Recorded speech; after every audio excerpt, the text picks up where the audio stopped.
Bien, jovencitos, bienvenidos nuevamente al curso de filosofía. En esta oportunidad vamos a presentar el tema número 18, correspondiente a la ética, esta importante disciplina filosófica sobre la cual han venido muchas preguntas en los exámenes de admisión de San Marcos.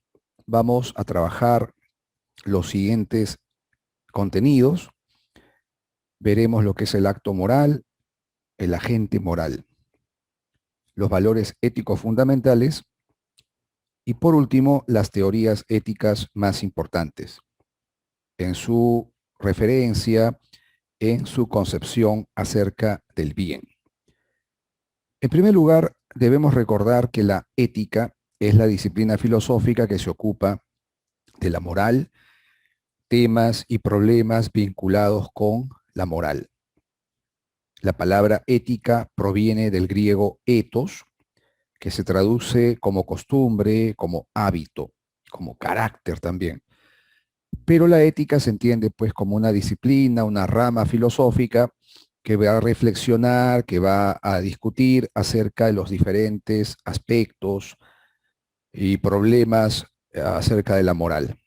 Entonces abordamos preguntas como estas. ¿Qué determina la bondad de un acto? ¿Cuál es el fundamento del acto moral?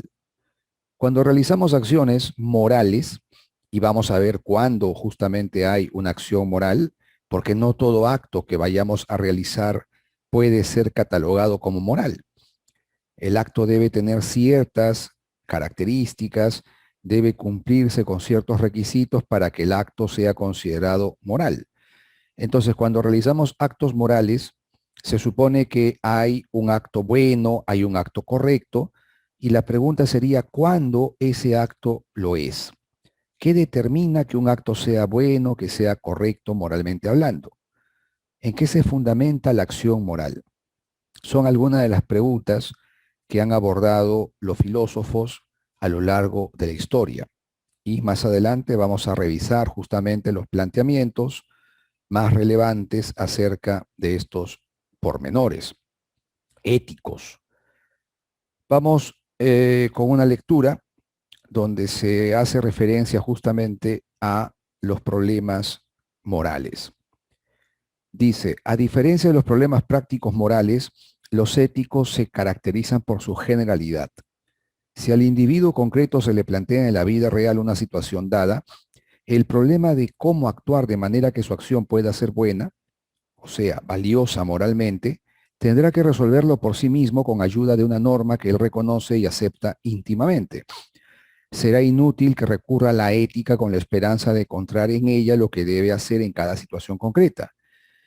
La ética podrá decirle en general lo que es una conducta sujeta a normas o en qué consiste aquello, lo bueno que persigue la conducta moral, dentro de la cual entra la de un individuo concreto o la de todos. El problema de qué hacer en cada situación concreta es un problema práctico moral, no teórico ético. En cambio, definir qué es lo bueno no es un problema moral que corresponda a resolver a un individuo con respecto a cada caso particular, sino un problema general de carácter teórico que toca resolver al investigador de la moral, es decir, al ético. En la lectura podemos encontrar la diferencia entre problemas que se suscitan en la vida humana, problemas que son eminentemente prácticos, problemas cuya resolución atañe exclusivamente al individuo, a la persona, en una situación concreta.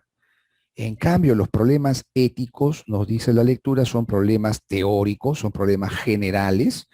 La ética no va a responder a preguntas específicas, concretas, que los hombres nos hacemos en una determinada situación, en una circunstancia específica, en una circunstancia, digamos así, cotidiana. Por ejemplo, si una persona, vamos a poner el caso, ¿no? Que se expresa en la imagen, vamos a suponer una señorita quedara embarazada. Entonces esta señorita podría pensar qué hacer, qué debo hacer en esta circunstancia. Por un lado tengo pues mi proyecto de vida, está la familia, qué sé yo, si ella es, vamos a suponer, una jovencita. ¿Y qué hacer pues ante esta circunstancia? ¿Qué debo hacer? Ese es un problema de qué tipo? Es un problema ético ¿Es un problema general? ¿Es un problema teórico? Evidentemente no. ¿Qué hacer en esa circunstancia particular, específica? ¿Cómo afrontar este problema, entre comillas? Obviamente no es asunto de la ética. La ética no puede dar una respuesta específica, particular a esa circunstancia. Esta señorita tendrá que responder, resolver ese problema práctico moral. En cambio, Immanuel Kant preguntaba, por ejemplo, ¿qué es lo bueno? ¿Qué podríamos denominar como lo bueno? ¿Qué es aquello que siempre va a resultar bueno? Es totalmente diferente la problemática. El enfoque es totalmente distinto. Cuando Kant se pregunta por lo bueno o qué es lo bueno, qué determina la bondad de una acción, no está viendo una circunstancia en particular, no está tratando de resolver un problema concreto, específico. La pregunta que plantea, ¿qué es lo bueno?, es una pregunta universal, es una pregunta general y es una pregunta pues teórica. Es una pregunta cuya respuesta va a referirse a cualquier circunstancia, a cualquier situación, no a una en específico, a una en particular.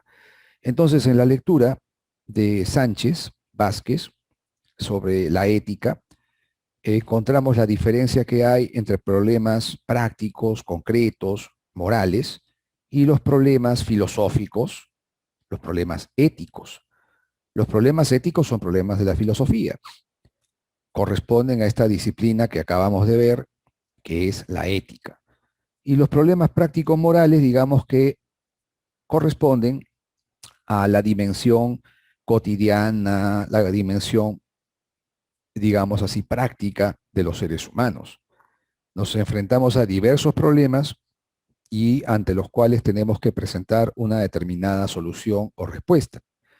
En cambio, en la ética nos enfrentamos a problemas generales, problemas teóricos, se trata de fundamentar el acto moral, se trata de fundamentar la corrección moral de una acción, de resolver preguntas como qué es lo bueno, o por ejemplo, si es que es posible una moral universal, o si toda moral va a ser siempre relativa, toda moral va a ser circunstancial. Preguntas como esas han interesado a la ética.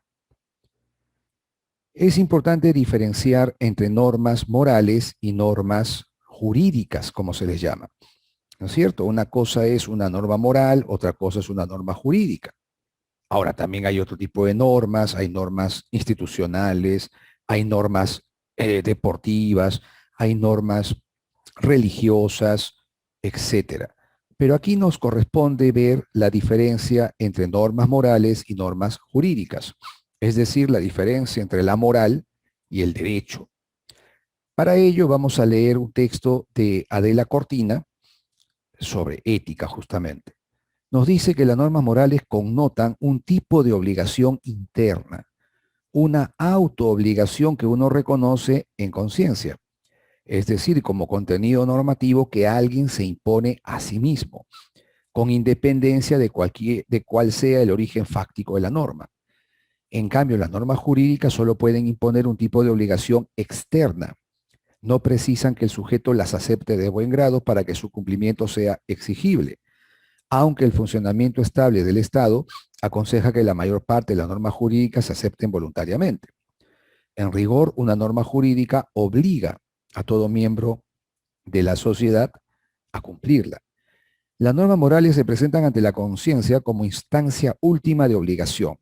En esto, como veremos, se asemejan a las normas religiosas. Claro, se puede hacer un paralelo entre normas morales y normas religiosas.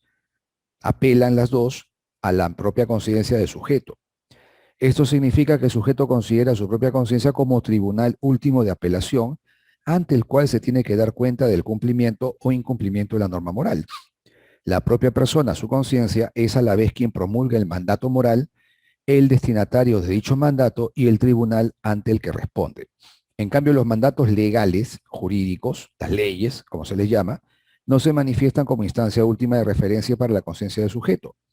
El ciudadano sabe que tales mandatos son promulgados por los organismos legislativos del Estado, que obligan a todos los miembros de la comunidad política y que en caso de incumplimiento habrá de responder ante los tribunales de justicia. Muy bien, ahí tenemos un texto donde encontramos las diferencias entre ambos tipos de normas. Vamos a ver el siguiente esquema para poder aclarar mejor este asunto. Tenemos entonces la diferencia entre la moral y el derecho, las normas morales y jurídicas. Empecemos con las normas morales. Entendemos que las normas morales tienen que ver con las relaciones sociales, la interacción humana en la comunidad. Es decir, se fundamentan, emanan de la propia sociedad, de la propia dinámica del grupo humano, de la comunidad. Tienen una obligación, hemos visto, de carácter interno. Nos dice la autora que es el propio sujeto quien se impone la norma, quien se exige o se obliga a cumplirla. Hay una obligatoriedad entonces interna. Se cumplen por convicción entonces, ¿no? El individuo tiene que estar convencido de que ha de actuar de ese modo. Y finalmente, su no cumplimiento generará una sanción de tipo subjetivo también. Es lo que muchos llamarán cargo de conciencia, sentimiento de culpa, remordimiento, etc. Cuando realizamos un acto moralmente incorrecto, experimentamos un castigo, una sanción, una pena, pero que es de tipo subjetivo. Te sientes mal, sientes vergüenza, sientes culpa, etc. En cambio, las normas jurídicas, las normas legales, se fundamentan, emanan, tienen su base en el Estado, en instancias o instituciones del Estado.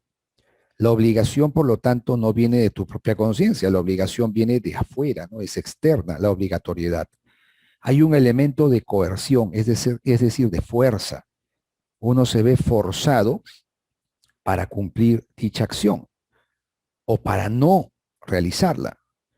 Es el elemento de coerción lo que le da la fuerza, digamos así, lo que le da el peso a esa obligación para cumplir dicha norma. Y no cumplirla, transgredir la norma legal, la norma jurídica, involucra una sanción objetiva. Piense usted en la cárcel, piense usted en multas, etcétera. Pongamos ejemplos. En una relación de pareja, vamos a suponer que usted tiene una enamorada, tiene pues una relación con ella, un compromiso determinado con ella. Serle fiel a la pareja en esa circunstancia especial, están en la condición de enamorados, de pareja, informal, digamos así. Serle fiel a la pareja en esas circunstancias es un asunto totalmente individual, subjetivo, ¿verdad? Le compete a tu propia conciencia. Tú dirás pues que debes respetar a la señorita o al joven, que por ejemplo no sería correcto tener una relación en paralelo, que lo correcto es serle fiel, serle leal a esa persona, que es una cuestión de respeto. Y si no lo cumplieras, vamos a imaginar que salieras con otra persona, tuvieras otra relación íntima con otra persona, probablemente experimentes vergüenza, sentimiento de culpa, remordimiento de conciencia. Y ahí queda, ¿no es cierto? No te vas a ir preso, no te va a caer una multa por haber sido infiel a tu enamorada o enamorado. En cambio, ¿qué ocurriría si ya estás casado o si ya tienes una convivencia por un determinado tiempo? Creo que son 2 años aquí según las leyes peruanas. Cuando hay una convivencia aprobada o cuando estás con mayor razón casado, ¿no? Hay un matrimonio, eso ya es algo formal, ustedes saben.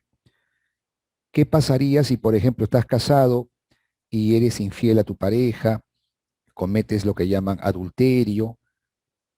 De algún modo, pues se da una circunstancia en la que no cumples con tus deberes dentro del matrimonio, entonces ya sabemos lo que puede ocurrir. Te puedes ver involucrado en un juicio, ¿no? Te verías involucrado en un asunto ya legal. Puede ser demandado por tu pareja, puede ella exigir el divorcio, y todo ello es un asunto totalmente legal. Ya no es solamente una cuestión de la conciencia, ya no solamente es cuestión de vergüenza, no solamente es un tema de sentimiento de culpa, no, se verán en este caso las personas involucradas en una cuestión legal, jurídica. Hay leyes muy específicas para estos casos. Entonces, te verías envuelto en un juicio, una demanda, y habría que responder ante las instancias del Estado correspondientes. Ahora, las sanciones que podrías recibir son muchas, ¿no?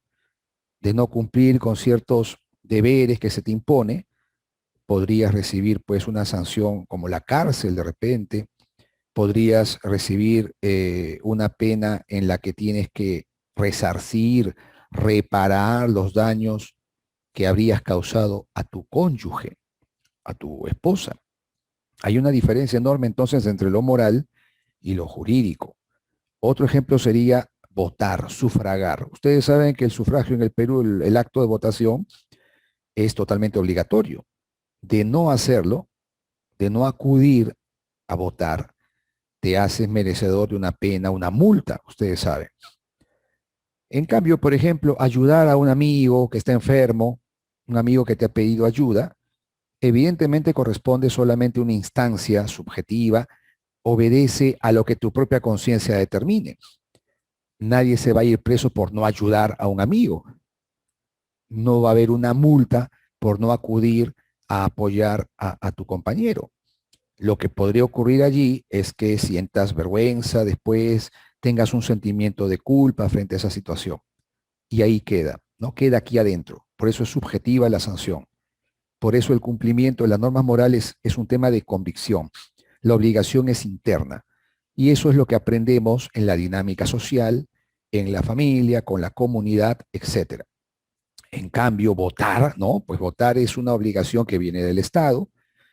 Tenemos que cumplirla sí o sí. Y si no lo hacemos, nos vemos ante una sanción objetiva. En este caso sería una medida económica, una sanción económica, una multa, ¿no es cierto? Muy bien, ya tenemos entonces las diferencias entre la moral y el derecho. Vamos a continuar ahora con otro aspecto muy importante dentro de lo que es la moral, los valores. La moral se entiende como un sistema de normas y valores que regulan el comportamiento de los hombres en una comunidad, ¿cierto? Entonces hay normas, ya hemos visto cuáles son, y hay también valores. ¿Cuáles son los valores fundamentales? Tenemos la dignidad, la igualdad, la justicia y la solidaridad. Cuando hablamos de dignidad, entendemos por esta al valor que exige tratar al hombre con el máximo respeto. Tratar al hombre siempre como un fin, no como un medio. Entonces la dignidad nos exige el respeto, la consideración máxima y restricta por la persona humana. La igualdad, otro valor fundamental, exige para todos los hombres el mismo respeto, al margen de su raza, religión, credo político, clase social, situación económica o cultural. Esto implica que los actos discriminatorios, los actos de exclusión o marginación, el racismo, el machismo, etcétera, significan pues un atentado, una transgresión a este valor fundamental que es la igualdad. Se supone que los humanos somos lo mismo, ¿no es cierto? A pesar de las diferencias que puede haber, diferencias a nivel psicológico, físico, diferencias en cuanto a ideologías, etcétera, o a opción sexual, por ejemplo, o a nivel cultural, o a posición, estatus económico, se supone que somos humanos ante todo. Y entonces no se debe marginar, no se debe excluir, no se debe discriminar por ninguna razón. La justicia es el valor que exige igual trato en el reparto de los bienes, recompensas, premios o castigos, privaciones o excepciones. La justicia aquí se entiende como justicia distributiva, ¿no es cierto? Esto es lo que llamamos justicia distributiva. Repartir de una manera equitativa, repartir sin hacer distingos, sin dar privilegios, ¿no es cierto?, a los distintos actores del grupo o de la comunidad. Eso es lo que se llama comúnmente justicia distributiva. Reparto de bienes o males, ¿no?, premios o castigos, recompensas o privaciones de una manera equitativa, sin hacer distingos, sin dar privilegios de ningún tipo. Y por último tenemos la solidaridad, que se entiende como el valor que nos exige cooperar, colaborar, ayudar a las demás personas para que puedan realizarse en la vida social. La solidaridad es entonces incompatible con actos o posiciones de egoísmo, de individualismo.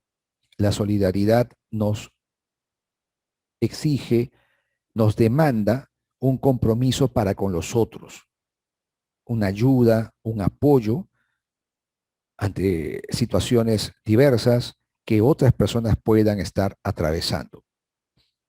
Muy bien, vamos ahora a revisar el acto moral.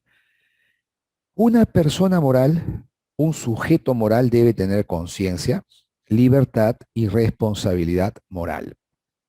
De eso se trata, no son los requisitos para que el acto sea moral. Estas son las características, los elementos que vamos a encontrar en un acto moral. Entendemos que la conciencia consiste en la facultad para discernir, para distinguir lo que es bueno y lo que es malo. Una persona es consciente cuando sabe que lo que hace es bueno o es malo. La libertad se entiende como la decisión autónoma frente al acto. Es decir, el hombre hace algo por sí mismo, por su propia voluntad. No es forzado, no es obligado, ¿no es cierto?, externamente, sino que es su propia conciencia la que lo empuja, la que lo lleva a decidir por una u otra opción. Es una decisión autónoma, ¿no? Esta es la definición más general. Hay muchas concepciones acerca de la libertad. Es más, la libertad misma es un problema filosófico. Hay quienes consideran que no existe la libertad, que todos nuestros actos están predeterminados, que hay fuerzas, hay causas que producen nuestra acción y que por lo tanto la libertad sería una ficción. Existen esas posturas que niegan la libertad en el hombre. Hay otros que piensan que sí tenemos dicha facultad y eso nos permite pues decidirnos por una u otra opción. ¿Hago o no hago esto? Depende de mí. La responsabilidad consiste en el hecho de asumir las consecuencias del acto. Esa capacidad para yo afrontar los efectos, los resultados que traigan mis acciones. Entonces son los requisitos, las facultades imprescindibles para que un acto sea moral. De no estar presente una de estas facultades, la conciencia, la libertad sobre todo, que son las fundamentales, el acto no podría ser considerado moral. ¿De acuerdo? ¿Qué nos dice este autor?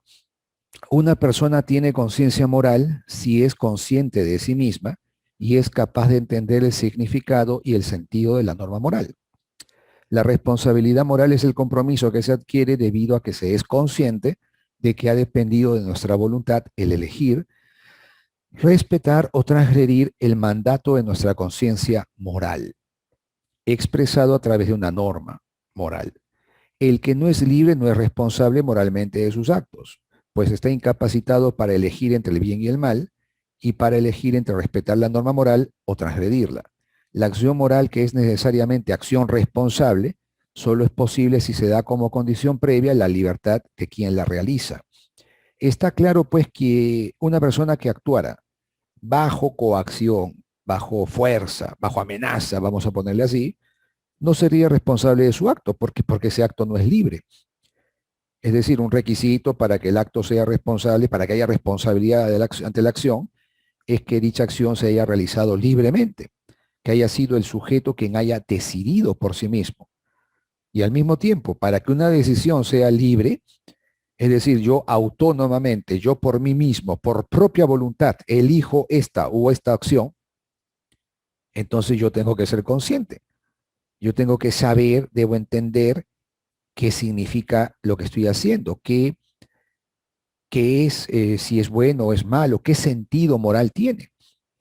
Esto nos lleva a reflexionar, por ejemplo, sobre si todo acto es moral.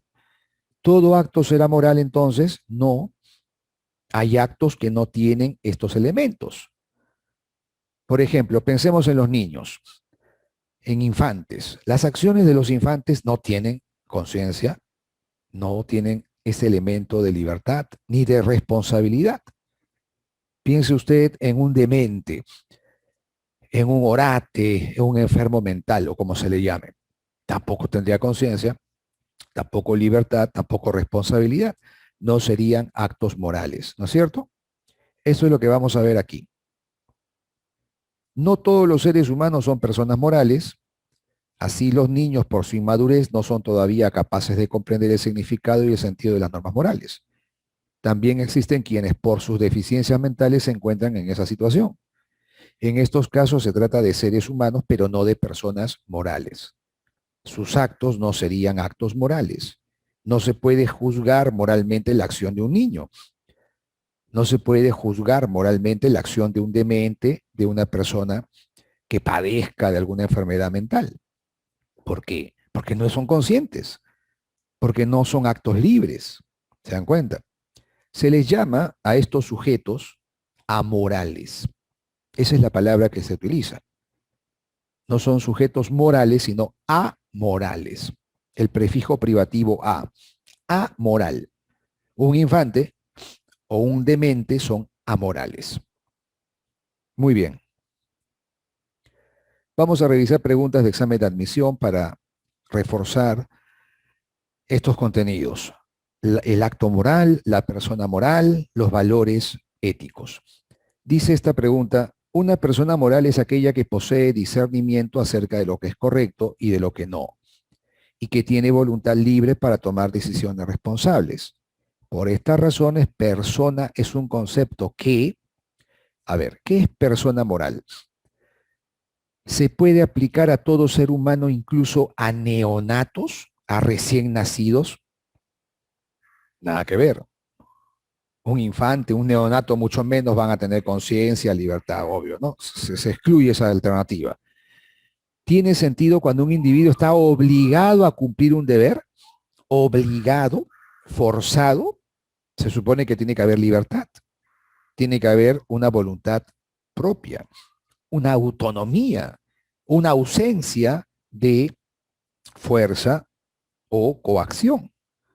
Es decir, yo realizo la acción porque yo considero que es lo que tengo que hacer y yo decido hacerlo. No es la B entonces.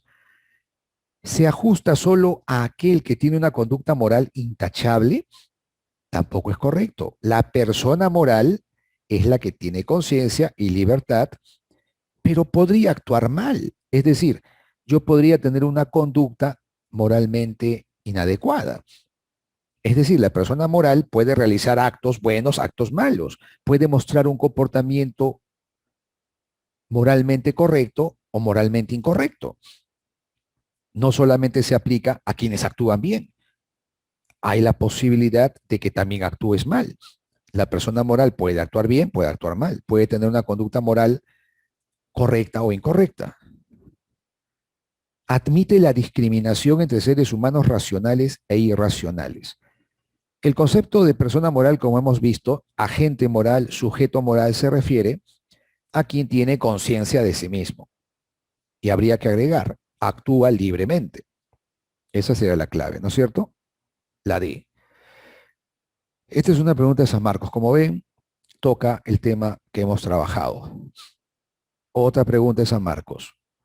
Es el valor que reconoce nuestra capacidad para decidir por cuenta propia, dependiendo cada elección de, siempre que no estemos sometidos a ningún tipo de coacción, lo que acabamos de decir.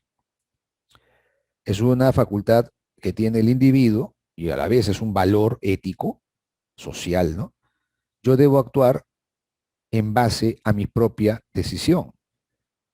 No tiene que haber una coacción de por medio, ¿no? Detrás de mis actos no debe haber un elemento de fuerza, una obligación exterior, sino que yo mismo debo decidir. Debo tener lo que llaman autonomía. Eso es lo que llamamos libertad, ¿no es cierto? La libertad es el valor que reconoce nuestra capacidad para decidir por cuenta propia, dependiendo cada elección de nuestra propia voluntad. La clave ahí sería la D. Muy bien. Otra pregunta. Huaycos mantienen en zozobra pobladores de Chaclacayo y Chosica. Miren, esta es una pregunta interesante, ¿no? Una pregunta de eco. Te ponen una noticia, te ponen un caso real, todos hemos sido testigos, algunos presenciales de estos desastres naturales y a la vez desastres sociales, porque todo esto es un tema para reflexionar. No se trata simplemente pues de un tema de la naturaleza, sino también de un tema humano, social, político, económico. Es todo, digamos así, fenómeno complejo, ¿no? Se puede abordar desde diferentes ángulos, pero dejando de lado eso, vamos a la pregunta: ¿qué valor ético se da cuando un grupo de ciudadanos ayudan a los afectados? Esa es la pregunta. La noticia es que ha habido huaicos, hay gente afectada, gente, como se dice, damnificados, ¿no? Gentes que han sido golpeados por estos desastres, por X motivos, eso no lo vamos a discutir. Aquí la pregunta sería, si los ayudamos, si organizamos una colecta, si organizamos a la gente para que lleven ayuda a estos afectados, sería que el cumplimiento de qué valor. Y hemos visto el valor ético que nos exige ayudar, cooperar, colaborar con el bienestar de las demás personas, el no ser indiferentes a los problemas, adversidades que pasan otras personas, es la solidaridad. ¿No es cierto? Esa sería la clave entonces en la pregunta de 2019 San Marcos. Muy bien, chicos. Con eso hemos trabajado entonces normas y valores éticos. Hemos trabajado el concepto de persona moral, agente moral. Pasemos ahora a las teorías.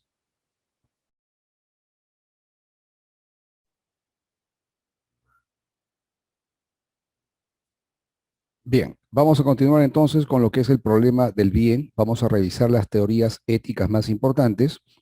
Tenemos el eudemonismo, el formalismo y el utilitarismo. Vamos a revisar los principales planteamientos de estas tres teorías éticas que van a responder a la pregunta acerca de qué es el bien. Bien, en primer lugar, el eudemonismo. El eudemonismo plantea que lo bueno es la felicidad. La palabra eudemonismo viene de eudaimonía, que en griego quiere decir felicidad. Es una propuesta de Aristóteles, por ejemplo. El formalismo, planteado por Kant, plantea que lo bueno, el acto bueno, está determinado por la buena voluntad. Lo único que es bueno en sí mismo, por sí mismo, sería la buena voluntad. Y el utilitarismo define lo bueno como lo útil, lo define en términos de utilidad, beneficio, bienestar. Es una ética planteada por John Stuart Mill. Ahora vamos a revisar cada una de estas teorías por separado. El eudemonismo. Esta ética aristotélica es una ética teleológica. Teleológica viene de telos, que significa fin. Aristóteles plantea que la vida humana, las acciones humanas, se orientan, tienden, propenden a un determinado fin, a un telos. De ahí viene la palabra teleológica. Y este fin último es la felicidad. Todo arte, toda investigación, toda acción y libre elección parece tender a algún bien. Por esto se ha manifestado con razón que el bien es aquello hacia lo que todas las cosas tienden. Y agregaremos que para Aristóteles el bien de la vida humana, ese fin al que tienden las acciones humanas, sería la felicidad. Ese fin no puede ser otro que la felicidad. De ahí viene el nombre de eudemonismo. Más.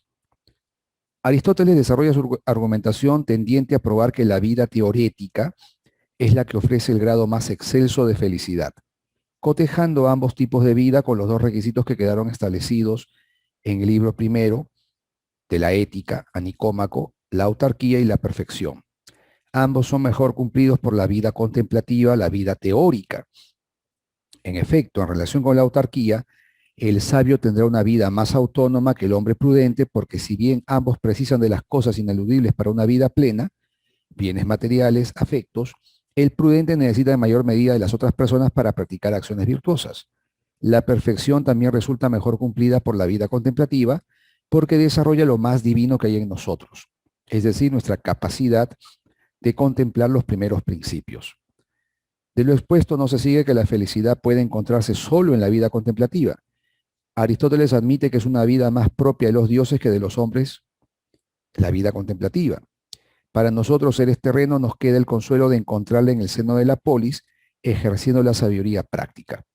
Bueno, para Aristóteles la felicidad no se puede definir de un solo modo. Digamos que las personas muestran un desacuerdo en su manera de ver la felicidad. Hay quienes verán la felicidad en los placeres, otros en el poder, otros en la riqueza, en la fama, la gloria, etc. Sin embargo, la felicidad auténtica es la que se da en la vida intelectual, en la vida contemplativa, como se le llama, la vida sabia. El hombre sabio es el hombre feliz para Aristóteles. ¿Por qué? Esto tiene que ver con su concepción del hombre. Recuerdan que para Aristóteles el hombre es un animal racional, el hombre es un ser intelectual. Lo que nos hace humanos es nuestra capacidad, nuestra facultad intelectiva. Entonces, en la medida que desarrollemos una vida acorde con esa facultad intelectiva, estaremos viviendo bien, estaremos alcanzando la felicidad. Ahora, no la plena, no la absoluta felicidad, porque eso sería solamente cuestión de Dios, dice Aristóteles, de un Dios, pero sí podremos alcanzar por ratos, por momentos, dicho estado de felicidad en la vida contemplativa, en la vida teórica. Podemos resumir entonces que para Aristóteles, lo bueno es aquello a lo que tiende nuestras acciones, nuestra vida. ¿Y qué es aquello a lo que tienden nuestros actos o nuestra propia vida? ¿Cuál es ese fin último? Es la felicidad. Por eso se llama ética eudemonista. Vayamos ahora a Kant, el formalismo kantiano. En el texto La fundamentación de la metafísica de las costumbres, Kant escribe: ni en el mundo, ni en general tampoco fuera del mundo, es posible pensar nada que pueda considerarse bueno sin restricción, a no ser tan solo una buena voluntad. Quiere decir que lo bueno no radica en el resultado de la acción, sino en la intención, en la voluntad de hacer algo bueno, ya que evidentemente esa voluntad como tal, si lo que busca es el bien, no puede ser sino buena. Kant busca un principio que se sustente en sí mismo como principio racional, no que dependa de sus consecuencias o resultados. La ética no ha de ser teleológica, el deber moral no se nos impone en función de unos fines o de unas consecuencias, sino porque es moral, es una cuestión de principio. Esto es lo que llaman ética deontológica. En una ética deontológica es el deber, ¿no es cierto? Es esta exigencia de hacer lo bueno, esta exigencia que procede de la razón humana, la que determina la bondad, el acto bueno. La buena voluntad quiere decir actuar por puro deber. Yo realizo una acción no viendo consecuencias o resultados. No, no. Yo veo la acción, determino la acción por el deber mismo que me mueve a realizarla.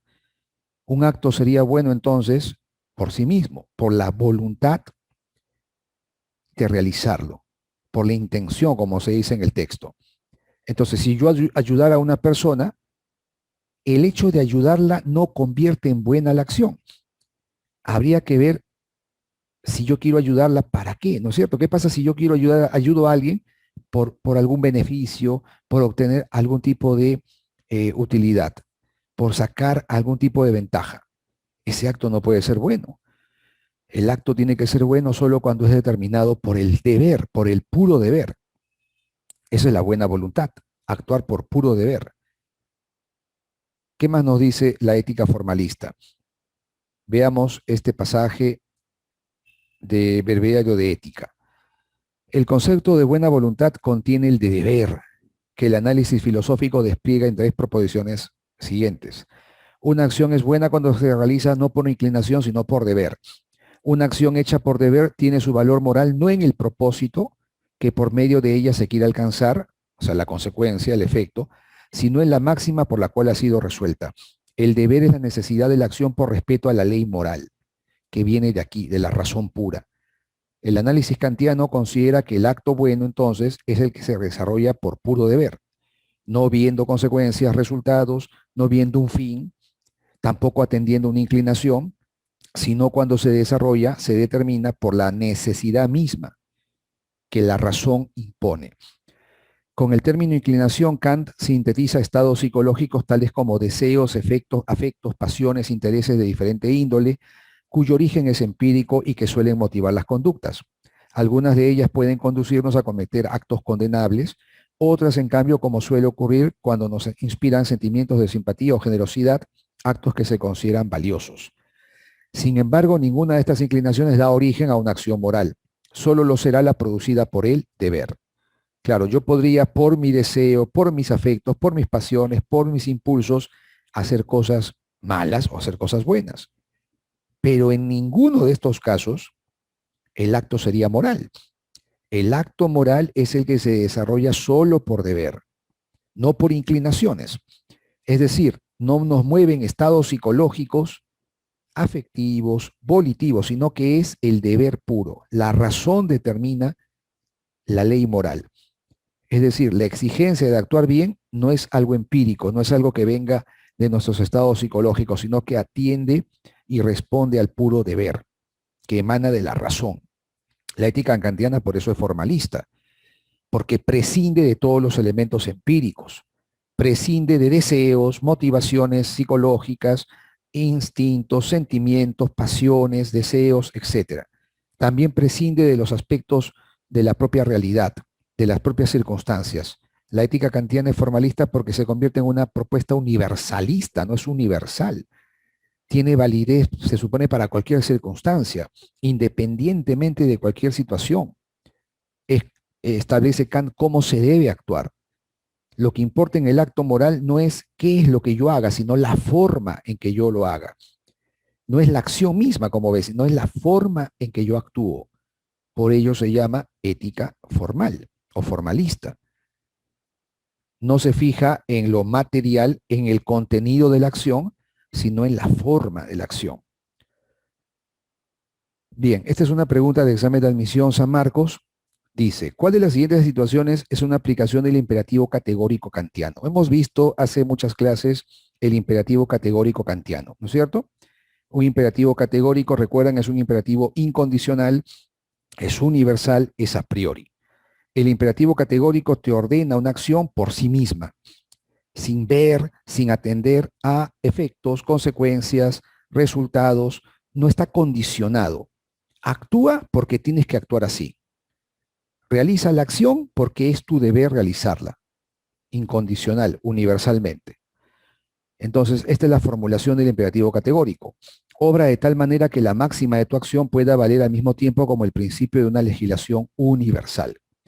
Entonces, tenemos que encontrar un caso en que se den estas características: universalidad, generalidad, que no se dé un tema pues de resultados, conveniencia, de realizar un acto para obtener un beneficio. No, tiene que ser un acto movido solo por el deber, ¿correcto? Y tiene que ser de carácter universal, incondicional. La música clásica es valiosa, por eso la escucho a toda hora en alto volumen para que muchos más la aprecien y así se convierte en preferencia general. En la cola para ingresar a la sala de cine, suelo quedarme hasta el final para cuidar que nadie se mete indebidamente y vaya contra el derecho del resto. Un amigo me pidió prestado dinero y como tenía, preferí regalárselo para evitar que piense que nuestra amistad depende del dinero. Al estudiar, repaso con todos los compañeros las lecciones de inglés en el laboratorio. Así todos podemos aprender efectivamente una segunda lengua. Yo no permito que me maltraten y tampoco trato mal a nadie en mis labores diarias para que sea norma seguir en la comunidad. ¿Qué dice aquí? Actúa de tal manera que la máxima de tu acción pueda servir como un principio de legislación universal. ¿Qué tengo que hacer yo de tal manera que esto se convierta en algo general, universal? Ya encontramos la clave entonces, ¿no? No permito que me maltraten y tampoco maltrato a nadie para que eso se convierta en una norma de observancia universal, que se universalice esa acción. Eso lo encontramos en la E, por lo tanto, esto es compatible, es acorde con el imperativo categórico kantiano. Otra pregunta de examen de admisión dice, en la ética de Immanuel Kant presentada en la fundamentación de la metafísica de las costumbres, se aprecia un enfoque deontológico que cuestiona las éticas teleológicas por ser empíricas y heterónomas.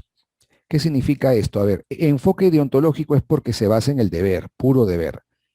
Éticas teleológicas se refiere a aquellas que se basan en un fin, en una meta, en un propósito, en una consecuencia. Dentro de la ética kantiana, el concepto de un reino de los fines. Para Immanuel Kant, el hombre debe ser tratado como un fin, no como un medio. Eso también es imperativo categórico. Trata al ser humano como un fin y no como un medio. Kant pensaba entonces que si este principio se cumple, se hace universal, todo ser humano sería un fin. Todo ser humano sería tratado y trataría a otros como un fin.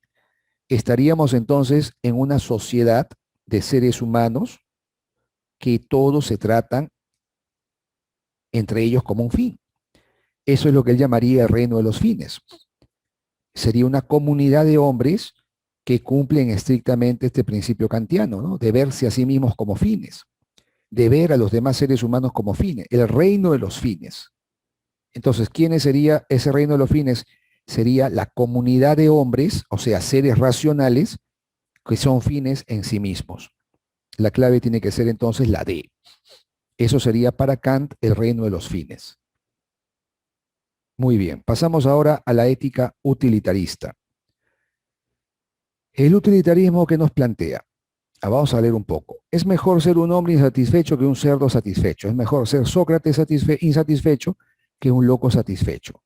Esta frase archiconocida resume la corrección de Mill a la equivalencia simple de felicidad y placer propia del primer utilitarismo. El primer utilitarismo es planteado por Bentham. John Stuart Mill hace una especie de corrección.